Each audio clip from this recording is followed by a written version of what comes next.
Salam, belə bir təyinlər sistemi verib, bizdən y böl x nisbətini istəyir. Y böl x nisbətini tapmaq üçün biz öncə diqqətlə baxaq. Hər ikisində ortaq x var, x-in kvadratı və burada da x-in üstü 1-dir. Ortaq vuruq kimi x-in kvadratını x üstü 1-imi çıxardacağım. Əlbəttə ki, kiçik qüvvədir, yəni x-i çıxardıram ortaq vuruq. X-in kvadratı x vur x deməkdir. Əgər x-in biri çıxdısa, onda biri qaldı, üstə gəl. X-in burada elə bir dənə x var idi, biri çıxdı, qalmadı. Yerdə nə qaldı? 3 ilə y, üstə gəl 3y bərabər 40-a. Aşağıda ikinci tənliyimizdə deməli y yenə y üstü 1 deməkdir və burada da y-in kvadratı var. Ortaq y üstü 1-dirmi, yoxsa y üstü 2-dirmi? Əlbəttə kiçik qüvvət ortaqdır. Y-i çıxartsaq, buradan y çıxdı, baxın bir dənə idi çıxdı. Burada qaldı x, üstə gəl.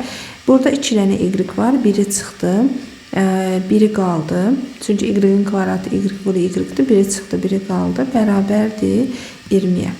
Əgər biz bu ikisini tərəf-tərəfə bölsək, diqqətli olaq, baxın, ikisində də eyni bir şeylər var. Tərəf-tərəfə bölsək, alarıq ki, 40 bölünsün 20. X plus 3y-lar ixtisar gedər. X bölü y bərabərdir. Alınar 40 böl 20. Hər ikisini 20-yə bölsəm 40, 20-yə böləndə 2, 20-ni 20-yə böləndə 1, 2 böl 1 alınır. İndi bizdən amma y böl x nisbətini istəyir. Mən x böl y tapdım. Y böl x da bərabər olar. Yəni tərsinə çevirsək 1 böl 2. Cavabımız olar 2-də 1 A variantı.